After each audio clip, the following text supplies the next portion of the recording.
ஒரு மூச்சு கவனித்து ஒரு 2 மூச்சு 4 மூச்சு ஆழமாக நீங்கள் சுவாசம் பண்ணிங்கன்னா உங்கள் மனசு வந்து தன்னிலைக்கு வந்துடும். இதைத்தான் நீங்கள் அடிக்கடி பண்ணிக்கணும். இது உங்களுக்கு தெரியறதே இல்லை. சராசரியாக நீங்கள் நாள் பூரா இயங்கிட்டு இருக்கீங்களே, எப்பயாவது இந்த மாதிரி ஒரு குட்டி ஓய்வை உங்கள் மனசுக்கு கொடுக்கணும் அப்படின்னா யாருமே நமக்கு சொல்லி தரலையே. நம்ம அம்மா சொல்லி தரல, அப்பா சொல்லி தரல. நம்ம பாட்டுக்கு வேலை செஞ்சுட்டே இருப்போம். அப்படியே ஒரு பக்கம் சலிச்சு போய் அங்கிருந்து தள்ளி போய் அப்படி உட்காந்துக்குவோம். உட்காந்துட்டு மறுபடியும் என்ன நினைப்போம், அந்த பிரச்சனையே நினைப்போம். அப்போ நான் என்ன பண்ணுறேன், இப்போது நம்ம யோகா கிளாஸ் எடுத்துகிட்டு இருக்கோம். இந்த கிளாஸுக்காக நம்ம வந்த சமயத்தில் எதிர்பாராமல் ஒரு மனிதர் வந்துட்டார். ஒரு ஃபோன் கால் வந்துச்சு. அது என்னுடைய ஃப்ளோவை டிஸ்டர்ப் பண்ணியிருக்குது. அப்போ நான் என்ன பண்ணுறேன், கண்களை மூடி அமைதியாக ஒரு 3-4 சுவாசத்தை கவனிச்சுட்டு ஹார்ட் பீட், எமோஷன்ஸ் இதெல்லாம் வந்து நியூட்ரலைஸ் பண்ணி நார்மல் பண்ணிவிட்டு மறுபடியும் பேச தொடங்கியிருக்கேன். இல்லைன்னா அவங்க கொடுத்த அந்த பரபரப்பு, ஒருவர் ஏற்படுத்தக்கூடிய அந்த எரிச்சல், இது வந்து நம்ம என்ன காண்போம், நம்ம நடத்தக்கூடிய இந்த வகுப்பில் அல்லது நம்ம பண்ணக்கூடிய செயலில் வருமா இல்லையா? அதான் நடந்திருக்குது. பல நேரங்களில் பாருங்களேன், நீங்கள் வந்து உங்களுடைய மகன்கிட்டையோ அல்லது கணவன்கிட்டையோ அல்லது யாரோ ஒருத்தட்ட வந்து கோவப்படுவீங்க. கோவப்பட்டதுக்கப்புறம் கொஞ்சம் நிதானிச்சு பார்த்தா அவ்வளோ ரியாக்ட் பண்ணதுக்கு அவங்க காரணமாக இருந்திருக்க மாட்டாங்க. பண்ணியிருக்கீங்க. ஆனால் இந்த கோவம் வந்து எங்கேயோ யார் மேலேயோ ஆட் பண்ணுது. பிரச்சனையை பற்றி சொன்னீங்க இல்லையா, நான் ரெக்கார்டிங் ஆகலாம் அது பேர்லாம் சொல்ல. அந்த பிரச்சனையினால் ஏற்பட்ட அழுத்தம் அல்லது குடும்பத்தில் வேறு நபர்கள் கொடுத்த அழுத்தத்தை அவங்கக்கிட்ட காமிக்க முடியாமல் இங்கே தேக்கி வச்சு நம்ம என்ன பண்ணுறோம், அந்த நெருப்பை நம்ம யார் அன்பாக இருக்காங்களோ அவங்க மேலே கொட்டிடுறீங்க. அது சொல்லுவாரு, அப்போ இப்போ உங்களுக்கு அனுப்பிச்சதே அதுக்கு தான்.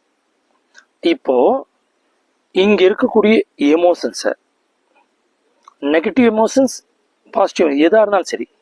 இப்போ திடீர்னு நான் இங்கே உட்காந்துருக்கேன், நான் இங்கேருந்து நான் வண்டியில் ஓட்டி போயிட்டுருக்கேன். பைக்கில் போயிட்டுருக்கிறப்ப நான் வந்து ஒரு கற்பனைக்காக சொல்கிறேன். நான் இது ஒரு ஃபாரினில் இப்போ எல்லாம் லாட்ரி டிக்கெட் இருக்கான்னு தெரியல, ஒரு Kerala lottery ticket, somewhere lottery ticket வந்து நான் ஒரு 10 கோடி ரூபா லாட்ரி டிக்கெட் வாங்கியிருக்கேன். டக்குன்னு அந்த இடத்துல வண்டி எடுத்தேன், ஃபோன் வருது, கேட்டேன், சார் 10 கோடி ரூபா உங்களுக்கு தான் வந்துருக்காங்க. அது ரொம்ப சந்தோஷம் தானே. அந்த ஓவர் எக்ஸைட்மெண்ட் வரையில் நான் தன்னிலையோட வண்டி ஓட்ட முடியுமானால அப்பவும் ஓட்ட முடியல. எப்படி அளவு கடந்த கோபம் வந்து நம்ம நிதானத்தை இழக்க செய்கிறதோ, அளவு கடந்த மகிழ்ச்சியும் நம்ம நிதானத்தை இழக்க செய்யுது.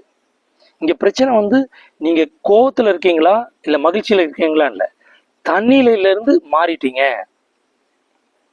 அப்போ எப்போ இந்த உடம்பும் இந்த மனசும் அதனுடைய இயல்புலேருந்து ஒரு மாறி இருக்குது, ஒரு படபடப்பாக இருக்குது, ஒரு எக்ஸைட்மெண்ட்டாக இருக்குது, ஒரு பதட்டமாக இருக்குது, டென்ஷனாக இருக்குதுன்னு எல்லாம் சொல்கிறீங்களே, இந்த மாதிரி ஏதோ ஒன்று வேறு மாதிரி இருக்குன்னு இருக்கிறப்ப உடனே ஜஸ்ட் அமைதியாக ஒரு ஓரமாக காரை நிறுத்திடுங்க.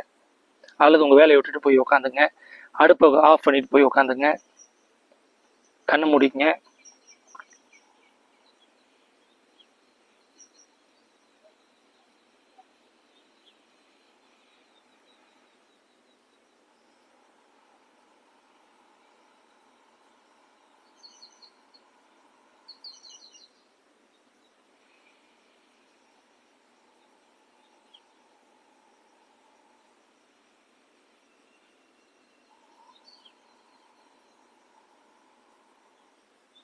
ரிலாக்ஸ் பண்ணிட்டு எந்திரிச்சு போய்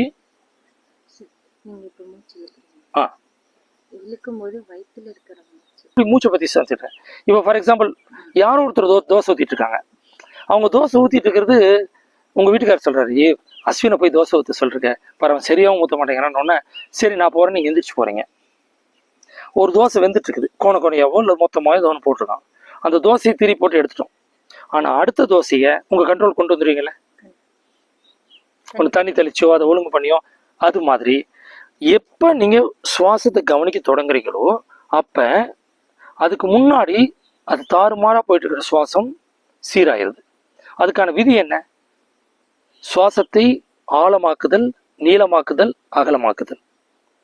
எவ்வளோ ஆழமாக மூச்சு இழுக்க முடியுமோ அவ்வளோ இருக்கணும். எவ்வளோ நீளமாக டைம் இழுக்க முடியுமோ நீளமாக இழுக்கணும். எவ்வளோ அகலமாக அந்த நெஞ்சு விரிய பண்ண முடியுமோ அவ்வளோ தூரம் இழுக்கணும். இதெல்லாம் ஜென்ரலாக நாங்கள் ஒரு அழகுக்காக சொல்லக்கூடிய வார்த்தைகள். அப்போ நான் இங்கே இருக்கேன்,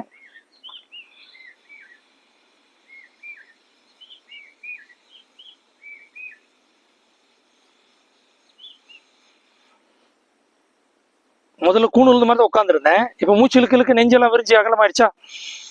இப்போ இங்கே ஸ்டேபிள் பண்ணிட்டு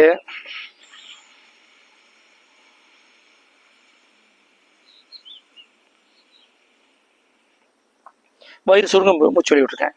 ஆனால் ஃப்ரேம் எப்படி இருக்குது, எந்திரிச்சு நிமிந்தபடி இருக்கா. அப்போ முதல்ல இப்படி உட்காந்துட்டு இருக்கிறவன் என்னுடைய மைண்டு லோ ஆகுது, மூடு டவுன் ஆகுது அல்லது எக்ஸைட்மெண்ட் ஆகுதுங்கிறப்ப ஃபர்ஸ்ட் மூச்சில் என்னோட ஸ்போர்ச்சர், அதாவது அமர்ந்திருக்கக்கூடிய நிலையை மாற்றி முதுகு தண்டோடத்தை நேராகிட்டேன். மூச்சு இழுத்துட்டே சரி பண்ணிட்டேன்.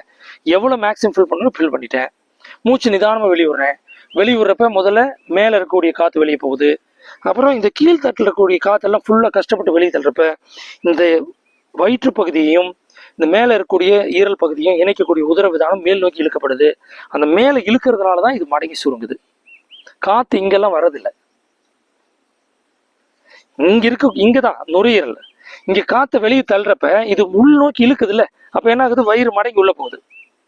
காற்றை உள்ள தள்ளுறப்ப இந்த உதரவிதானம் கீழ் நோக்கி தள்ளப்படுறப்ப வயிறு கொஞ்சம் முன்னாடி வருது. இது அப்டமனல் பிரீத்திங் அப்படின்னு அப்டமனல் மூவ் ஆனாலுமே அப்டமனலுக்கு காற்று வராது லங்ஸோட சரி. ஆனால் காற்று கீழே லோயர் பார்ட் ஆஃப் த லங்ஸுக்கு போகல அந்த ப்ரெஷர்னால இந்த வயிறு பக்கம் முன்னாடி தள்ளி வரும். ஸோ இதே தான் இந்த ப்ராப்பர் பிரீத்திங் தான் உங்கள் டைஜஷனுக்கு சப்போர்ட் பண்ணுது. உங்களுடைய ப்ரெஷர், பிளட் ப்ரெஷர் இருக்குல்ல, அதை ரெகுலேட் பண்ணுது. அந்த உதர விதானம் அமுக்கி பண்ணுறப்ப தான் பிளட் ப்ரெஷர் மாறுது.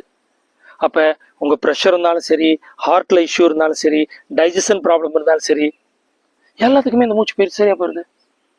அப்போ நீங்கள் அம்மா இப்படி பண்ணுறாங்களே, நான் பண்ணுறது கரெக்டாக அப்படி இப்படின்னு கன்ஃபியூஸ் பண்ணுறதை விட நான் சொல்லி முடிச்சிடுறேன், ரெக்கார்ட் ஆகிட்டு இருக்கு. எங்கள் அம்மா சொல்லுவாங்க, கண்ணு பார்த்தா கை வேலை செய்யணுண்டான்னு. எப்படி கூட்டணும் நான் விளக்கம் கொடுத்துட்டு இருந்தா நான் வேலைக்கே ஆகாது. விளக்கு மாதிரி எடுத்துருக்கோ மனக்கண்ணில் பார்த்து கூட்டணும் அதெல்லாம் இல்லை. எங்கள் அம்மா எப்படி கூட்டுறாங்களோ அந்த ஸ்ட்ரோக்கை பார்த்துட்டு அதே மாதிரி நம்ம பண்ணணும்னா 2 நாள் பண்ணோம்னா நம்ம கூட்டி பழகிக்கிறோமா இல்லையா. இது மாதிரி தான் மூச்சு பயிற்சியும். தியானம் எப்படி பண்ணுறதுன்னு நீங்கள் வீடியோ பார்த்துட்டு இருந்தாவோ லெக்சர் கேட்டு இருந்தாவோ அது பண்ணவே முடியாது. இப்போ இந்த வீடியோ பார்த்துட்டு இருக்கணும், அப்படியே வீடியோ பாஸ் பண்ணிட்டு அமைதியாக உட்காந்து உங்கள் உடம்பை ஒரு பலூன் மாதிரி கற்பனை பண்ணி எவ்வளோ முடியுமோ அவ்வளோ நல்ல மேக்சிமம் காற்று இழுத்து அந்த முதல் மூச்சின் போது உங்களுடைய முதுகுத்தண்டோட கழுத்து தலையை நேர் பண்ணிக்கிட்டு அதை அப்படியே ஸ்டெபானா, ரொம்ப அழுத்த வேணாம், இப்படி நேரம் நிறுத்தி வச்சுட்டு மூச்சு அப்படியே நிதானமாக வெளிவிட்டு அந்த வயிறு சுருங்க, மார்பு சுருங்க, பின்பு இடைப்பகுதி சுருங்க, வயிற்று பகுதி சுருங்கி உள்ளே இழுக்கிற அளவுக்கு மூச்சை வெளியே தள்ளிட்டு மெதுவாக மூச்சு இழுத்தீங்கன்னா, அந்த மாதிரி 4 மூச்சு இழுத்தீங்கன்னா மேஜிக் நடக்க ஆரம்பிச்சிருங்க உடம்புக்குள்ள. இவ்வளோ கஷ்டப்பட்டு மூச்சு இழுக்காம அமைதியா நேரா உட்காந்து மூச்சு கவனிச்சுட்டே இருந்தீங்கன்னா தியானம் தொடங்கிடுது.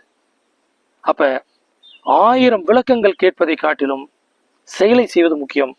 செய்யப்படுங்க, இல்லைன்னா கடைசி நாள் இந்த சந்தேகம் இருந்துட்டே இருக்கும். நன்றி.